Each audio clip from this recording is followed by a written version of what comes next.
Right, we're recording. Good evening, colleagues. Welcome to the meeting of the Executive Cabinet Member Deputy Leader portfolio. First item on the agenda is monitoring of Exec Cabinet Member decisions. Any questions, comments? David? Oh, thanks. Oh, yeah. Thanks very much, Actor. Can I just ask about all these SAMP things? They seem to be lingering. Are we not making progress on finishing them off? We are, but I'll bring Justin in just to give us a bit of an overview in relation to those. Yeah, thank you, Chair. And in answer to Councillor Wilkinson's questions, yeah, we've been reviewing the SAMP phases 1 to 10 in recent weeks. We previously looked at them back when Councillor Howarth was ECM, but obviously we've had a cabinet reshuffle and a change of ECM since. So we've been bringing our new ECM. He's not new now, but our ECM up to date on the SAMP phases. We're about 32 sites in total, going back 5 years. Some of them are already allocated. About 7 or 8 of those sites are already allocated and ready for disposal to a nominated party. A number of the sites were previously allocated and given approval for disposal to BCH partners, but for whatever reason weren't viable at the time. I think there was a couple that some of them were through the PSP partnership.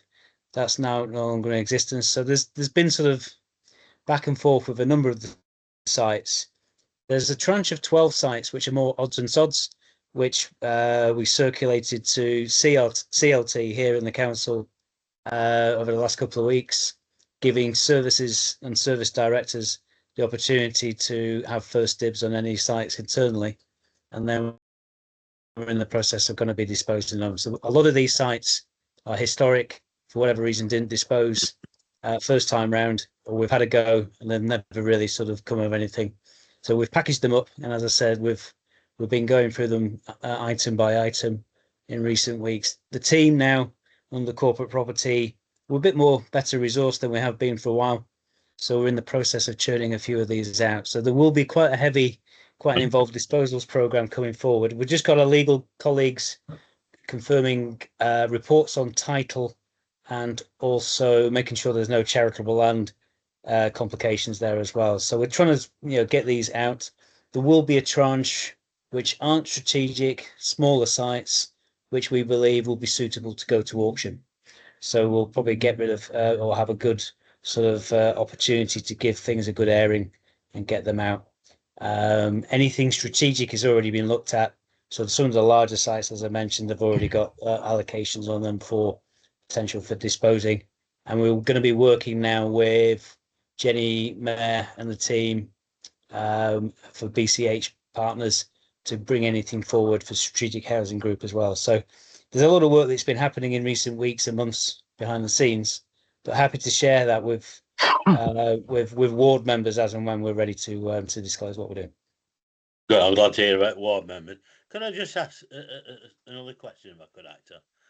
I mean, I'm glad to see that we're making progress on this because it's lingered. And I know we had another organisation involved with this who are no longer with us, thankfully. I was never impressed. But my concern is that we actually set ourselves as a council, as a corporate body, some price tags coming in on this and a certain amount of income generation. Now, with that length of time being taken, where are we against that income generation, and will we meet what was put into the budget lines about income generation from disposals? Justin? We've got a significant amount of bigger sites actually coming through. So they've been allocated, and they should be coming through for housing. In terms of what was promised previously a few years ago, I'm not necessarily party to it, but I can probably find out and just sort of see where we are in comparison to where we were. I think Janet's just put a hand up. Janet? Yep. Janet? Hi. I haven't got the exact figures today, but I can let you know. But we put in the quarterly finance report, we put a monitor in there that says the target still has to be achieved, and then how we perform against that. And we're keeping track of it to make sure that we've got the right level of capital receipts to fund the capital programme. But I don't know if you remember, Councillor Wilkinson, about 2021, we stopped funding the capital programme through capital receipts. We did, So yep. we just need to get to that figure, and then we need the capital receipts then to fund the backlog maintenance and any developments around property. So I do include it in the outturn report. I did include it in the outturn, and I do have it in the quarterly monitoring. So I will send you either tonight while we're on the meeting or tomorrow. I'll send you a copy of the latest monitoring. Tomorrow will do.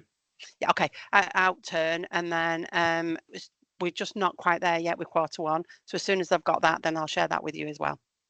Thanks very much, everybody. You're welcome. Thanks, Janet. Yeah. I see no other hands, so we'll move on to the next item on the agenda, which is Economic Activity Trailblazer. Paul, are you introducing this item? Yeah. Yeah. Thank you, Chair. I'll do the introduction. I'll hand over to Clive just to cover off some of the details in the report. I think the members will be aware that with the workshop, we've been over a number of years now. We've been working with DWP on numerous different strategies to get people back into work, and there's been a lot of work over a number of different streams of funding over the years, which many of which have come to your portfolio. And if you remember last year, we had the Workwell funding, which was again slightly different and addressed a different cohort of people.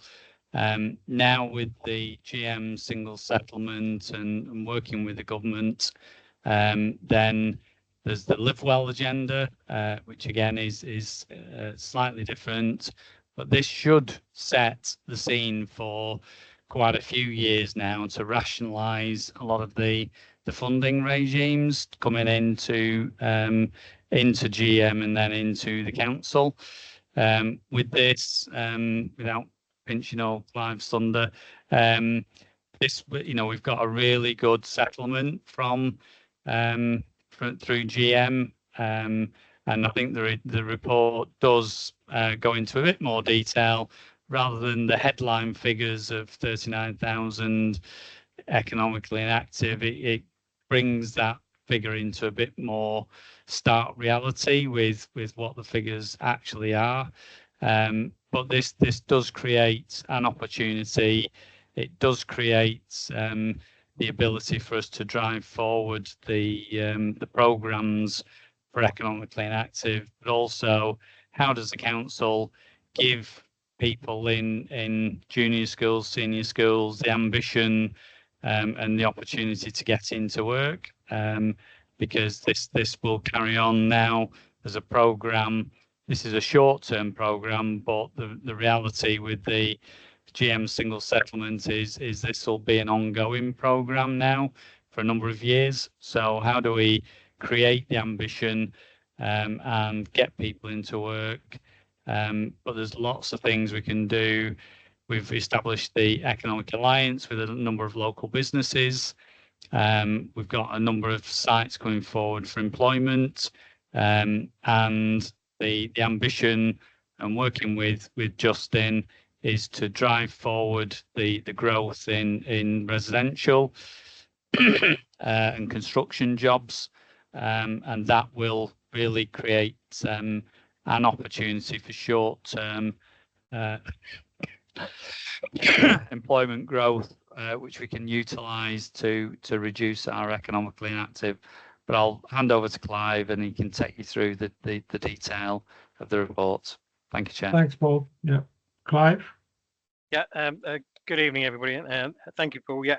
I think first and foremost, it's been quite a reactive funding program that we've had to act at pace to try and look at various projects to be able to deliver the maximum benefit to our our constituents. It is a test and learn approach, which, as Paul says, is an approach that we can actually then take forward over the single settlement. It stands us in good stead to be able to react to opportunities like this from GM at pace, and indeed in a very much a collaborative approach. Obviously, we've got Joe on the call as well from the workshop, who's very much plugged into some of these projects to take forward. I will stress that it's a short-term opportunity. Funding is up until March 2026. So when we actually, I suppose, sort of heard and received about the funding, we were probably sort of 10 months or 2 months into that program already. So the idea was to actually look at existing projects and how we can add value going forward. And hopefully you would have seen in the report, we've got 5 really interesting projects that we're looking to take forward. Again, within that sort of collaborative approach. And again, one is around creating that sort of capacity and that element of exposure for the workshop and the work that they do there, working with the voluntary community as well to bring forward some of the projects around working with ex-offenders and drug and alcohol and youth mental health issues. Again, working as Paul says around the Live Well agenda and how we can sort of really start to add value and influence that. And again, work with sort of digital enhancement programs to really sort of build on that sort of digital inclusivity. And one that we're looking to progress in a larger scale is actually work with our community sector. And indeed, we had a meeting this morning with a large scale developer to look at how we can start to bring forward some of those exciting construction type roles and apprenticeships and indeed internships. So you'll see a project that sits quite nicely within the Trailblazer for that. As Paul says, you know, it's well over £1 million of funding that we've got, and we've got that for a reason. You know, without sort of skirting around the fact we have got some high levels of economic inactivity now, but I think that probably comes with a bit of a health check as well. There are some elements within that are people that are looking after who are carers. There are some elements of people that actually don't want to work at all. There are some elements of people that are quite a distance from the work place. So there is a slight caveat to some of those figures, but indeed, you know, it's something that we want to address. We're lucky enough to get this funding to support that. So we've got a great asset and a great mechanism through the workshop to be able to facilitate some of those activities and some of that raising of the aspirations. We've got great relationships with the college and the university and the sixth form to highlight some of the opportunities that are there. So when they do actually leave full-time education, they know there's a career route out there waiting for them. And again, as Paul quite rightly mentions around the economic growth and resilience plan, it really does send the message out around the whole skills, business and investment landscape. It's a great opportunity and a document we can hang our hat on to, which was part of this funding, but also again to go for that single settlement going forward. So I think all in all, I think that, you know, the report says it all. It's we need to obviously get approval to accept this money, and through the delegated powers of the Director of Place. So, you know, again, we're sort of you know, up against time a little bit, but I think we've got some great collaborations, great partners, great assets in the workshop, and we believe we can actually fulfil our commitment to the Trailblazer on behalf of Bolton to Greater Manchester. Thank you. Thanks, Clive. Hanif?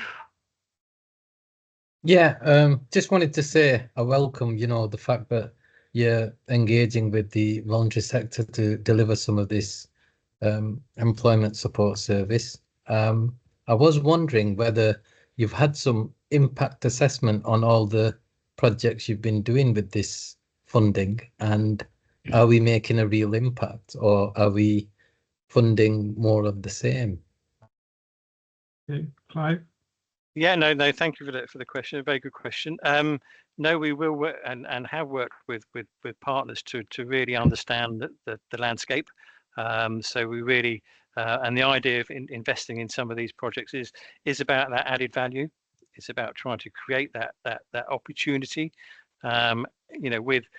with the data that actually sits behind it. So it's not a case of these are any sort of preferred pet projects. They're driven by the data and the support network that sits behind it.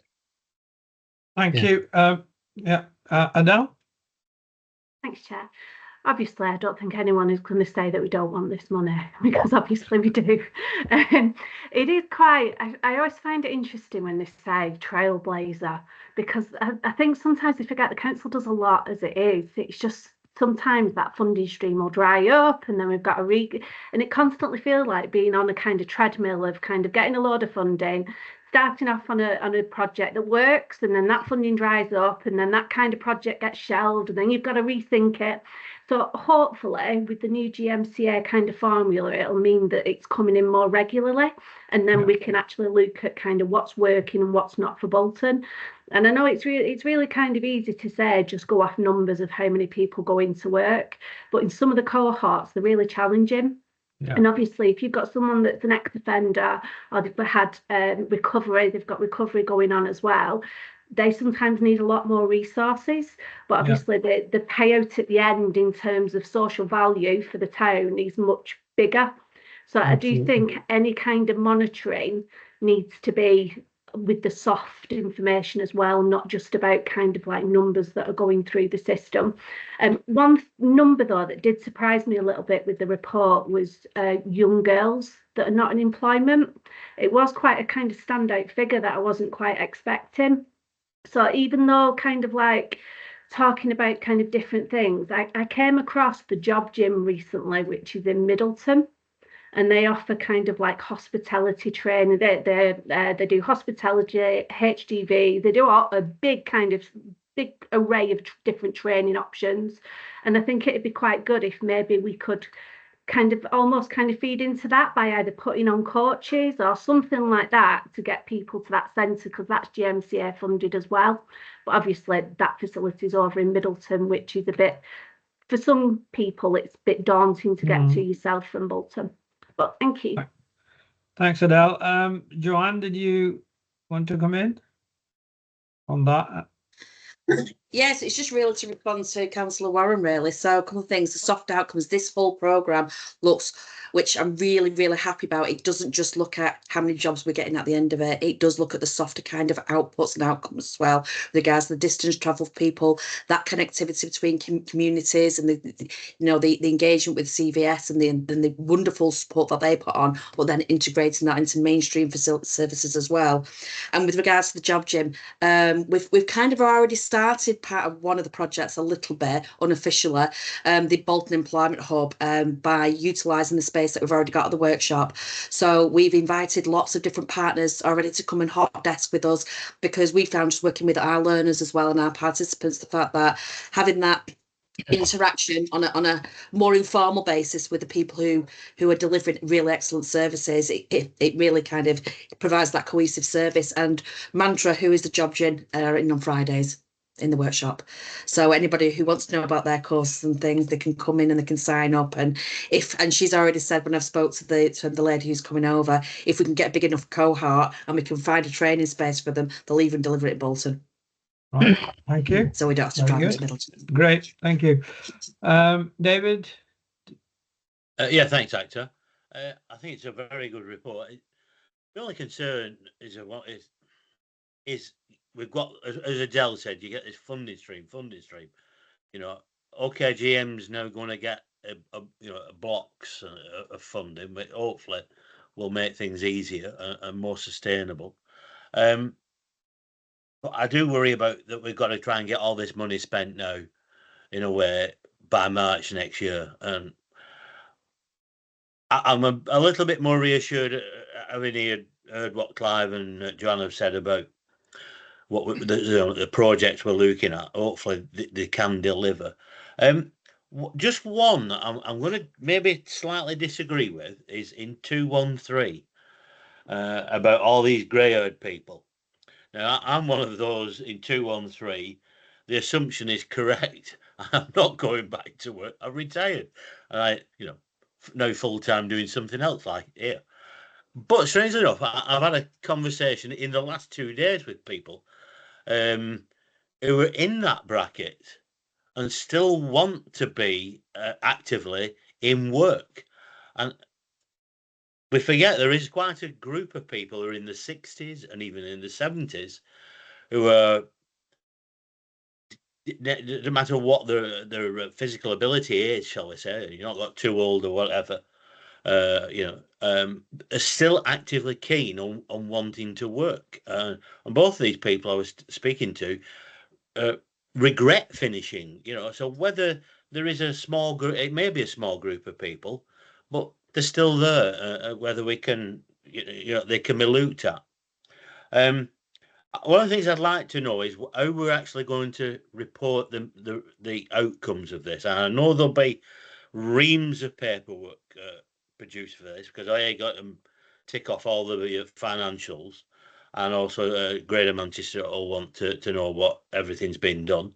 But I would be interested as a ward member looking at the two wards in my area in West Orton, the difference between those. North is around 200 plus people, better, shall we say, and also in percentage terms than my own ward. And it'd be interesting to know some of the background history. I could probably tell you why, because of some of the deprivation issues we've had in South for many years. But I think it'd be interesting to know how we within Bolton Council are going to be notified about some of the outcomes and successes of it, and I'm hoping I think there will be quite a lot of successes out from it. But I think I'd like more depth, shall I say, about how it's actually progressing, so then we know when we do get blocks of GM funding where we're progressing. Could I just ask how some of this will tie into government policy, which has fluctuated this last day or two? Is there anything which will be coming, officers may know what's coming down the pipeline, which will carry this on, changes even to this? Thanks very much. Thank you. Paul, did you want to? I think, Chair, yeah, I mean, the single settlement between GM and the government is under active discussion, due to be settled in September this year. So we don't have the final outcomes of what that will look like. The expectation is this will be a long-term strategy, a long-term outcome. But as soon as we find the information out from GM, which will be whilst we're delivering this project, then we can certainly share that with members again, and through the chair, give members an update on our delivery of this scheme. Yeah, that would be great. Thank you. Hanif, do you want to come back? Yes, please. Thank you. Just a quick one. The latest census has shown that young males from South Asian communities are the least likely to enter the labour market. You're probably aware of that. Now, there's been extensive research done in Rochdale, Oldham and Burnley and other places. I can share some of that research with you. And it's kind of highlighted nearly across the board in South Asian communities that they'd like cultural employment support hubs within the hearts of those communities. And there's a lot of evidence to back up that actually is a good bridge between the employment support services and South Asian communities. Do you have any ideas of developing such cultural employment hubs in the heart of these communities, or, putting expression of interests out to the voluntary sector within these communities to develop things like that? Thank you. Paul, did you want to comment? I think, thank you, Chair. I think there's I mean, going back and John will probably remember a little bit more about this. There's lots of programs that were put in place as outreach programs where people did go into the community in terms of making sure and using various funding streams to improve the training on language training, and we again that was something where there wasn't the input from that community to want training, and so the council had to go out and engage with a lot of different people within the community to encourage the use of that. But what you described, Councillor Ali, is we can certainly look at how we can undertake outreach programs as a test within what we're talking about this time, and then we can see how that works, what locations we could use, how we can work with the Asian community, and how we can use that as a bit of a test bed. Thanks. I'll bring Clive and then Joanne. Yeah, Clive. Yeah, thank you, Chair. Yeah, no, just also to add to that, we have reached out to the Asian Network Community Forum, I think it is, with a view and how we can engage, not just on the skill set, but also around the entrepreneurialism and how they can be sort of create that sort of self-employment. So it is a conversation we just started. But it's something that we feel that to be that sort of inclusive and equitable place, then we need to make sure that we engage and work with all of our community. Yeah, exactly. Joanne? Yep, so quite a lot of the ethos of this new Trailblazer isn't just to kind of just sit in where we normally are in our desks and things. It's to actually get out and about in the community. So that research that you can send will be really, really useful.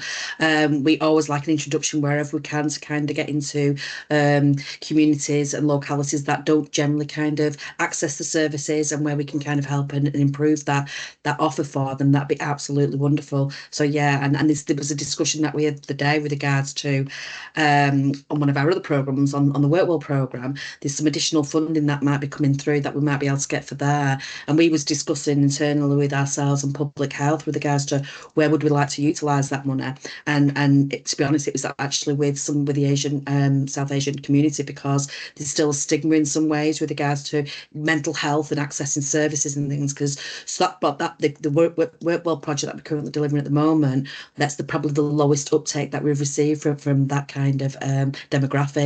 So yeah, so we're looking at kind of going further into it and trying to kind of engage with that community. So yeah, that research will be absolutely great if you can forward it on. Okay. Right.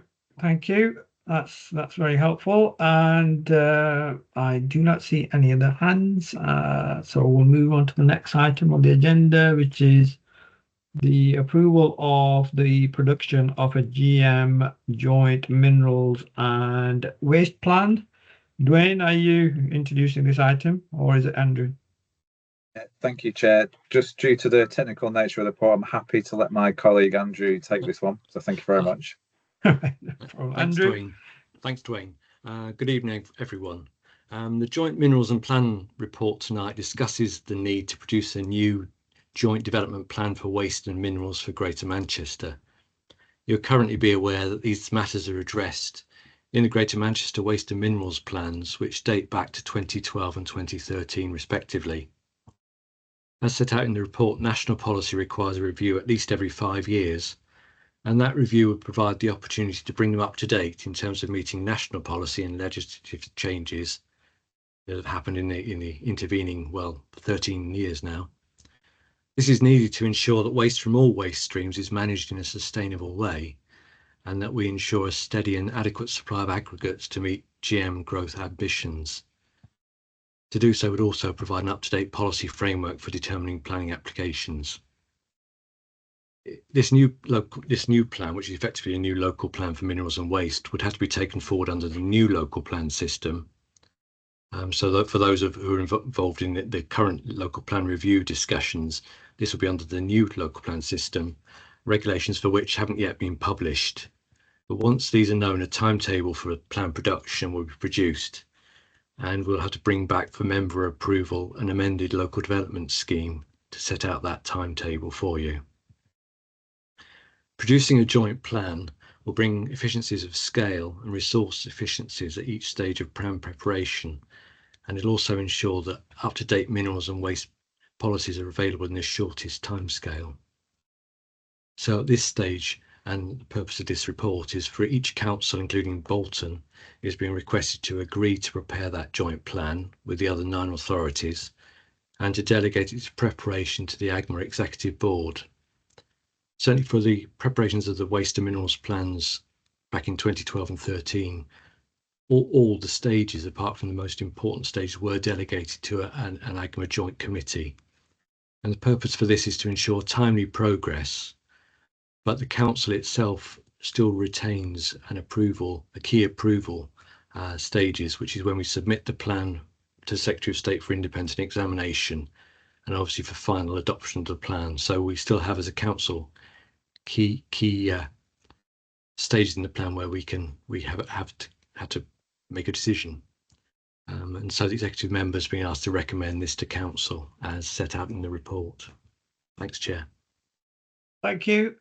Thank you, Andrew. Any questions, comments from colleagues? Adele? Thank you, Chair. I know this is a really dry topic, but it is quite an important one, because obviously if you've not got the resources to be able to kind of drive any development in the borough, it just grinds everything to a halt. So it is really important. I am a little bit concerned, not necessarily regarding this plan, but just at what's been in the news recently regarding waste and bridging contracts with Manchester, just because of the Scottish government's new legislation about banning landfill, which there's been reports that saying they're going to ship it all over to England for a short term while they can build the incinerators in Scotland. And obviously, if that's the case in Greater Manchester, that would have quite a big impact on our road networks, on clean air, on obviously the extra waste that we'd have to deal with as well. So just because this is the only place I can bring it up, and this paper came up, I just wondered if this would sit outside of any bridging contracts that would be kind of designed, and if there is any further information on those. Thanks. Thanks, Adele. Andrew? I'm not aware of what Councillor Warren's talking about, I'm afraid. We can follow it up. Yeah.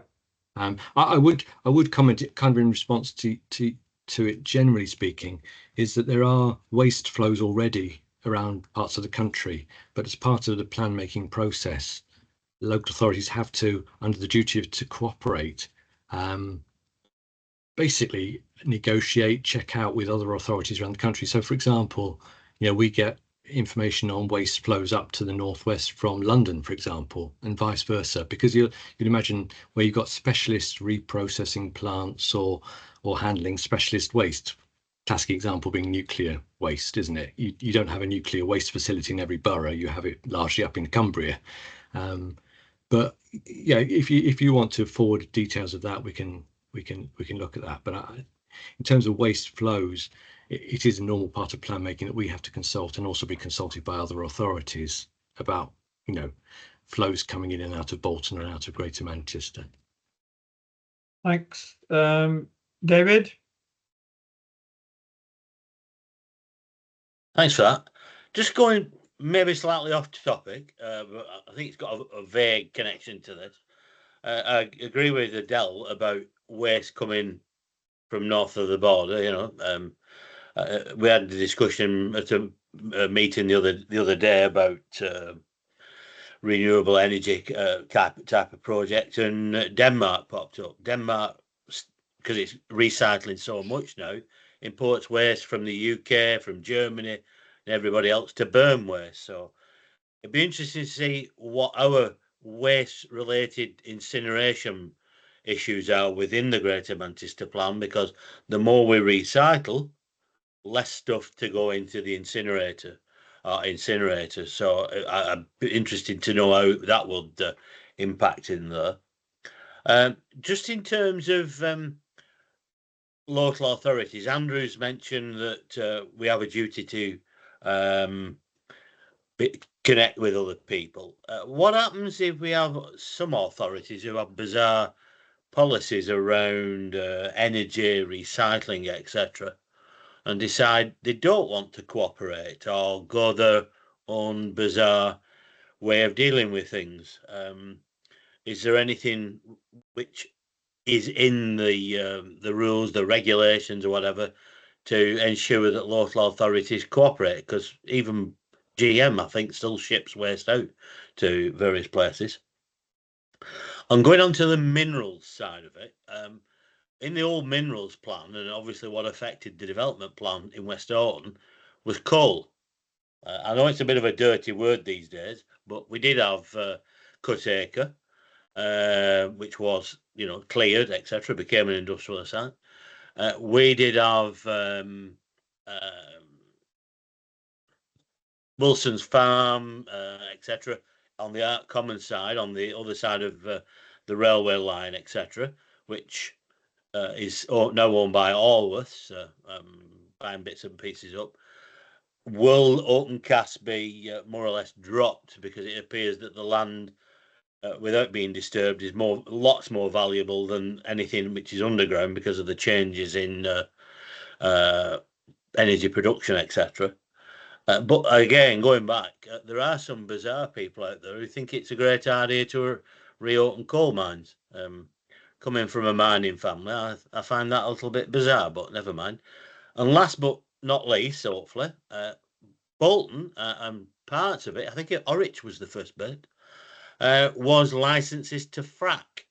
I know it's not a mineral or it's not a waste, but it's connected to minerals and the disruption of minerals to obtain gas. And there are some people who are even crazier about that and want to go down the fracking route. Is that anything which will be looked at as part of the minerals plan? Thanks very much for your indulgence, Actor. Thank you. Andrew? Right, a few questions there. Starting, I suppose, with this: how much is incinerated and what waste goes where? Certainly, as part of the plan, there'll be a waste needs assessment which has to look at all these waste streams, projects how much there will be coming forward in each, in future years, assumptions about how much is recycled, how much is reprocessed, how much is reused, and then obviously there's a test then against what facilities are out there, and decisions will have to be made about how many facilities are needed and how many aren't. You're right that the more we recycle, the less should be incinerated. And basically, incineration is that residual waste that can't be used for anything else. So you'd hope that amount would reduce, but it's never going to reduce to nothing. So certainly, waste streams, the size of them, and how they're going to be addressed, what facilities and where that waste goes, and where residual waste will go, will be addressed through the plan. In terms of the duty to cooperate is a fundamental part of plan making. It's not a duty to agree. You're right there. So authorities could go off and do their own thing. What authorities have to show at their public examination, they have consulted in an ongoing and constructive basis with the authorities around them, or the authorities they need to. It is a killer test. If you fail that test, your plan examination halts.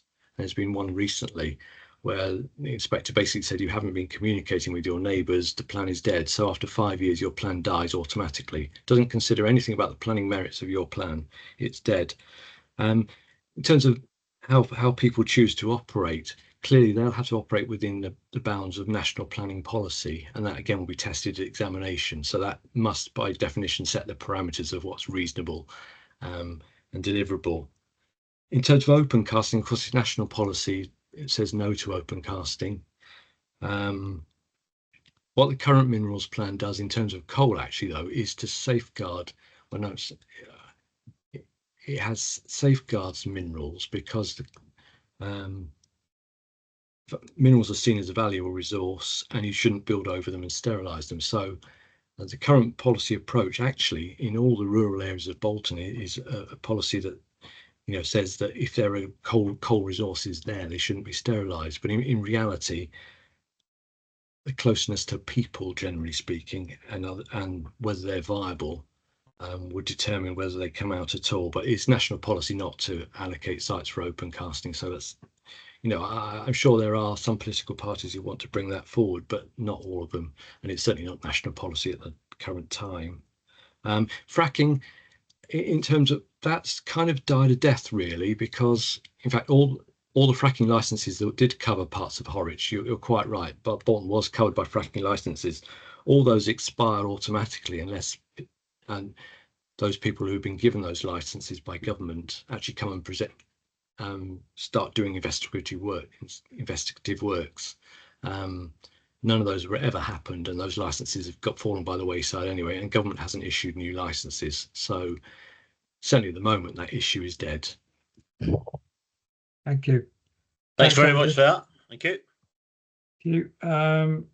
I see no other hands, so I am happy to approve the recommendations that set out in section 8 of the report, and there is no other business. So thank you, colleagues, for attending, and I hope you have a nice evening. Thank you. Thank you. Thank you, Chair.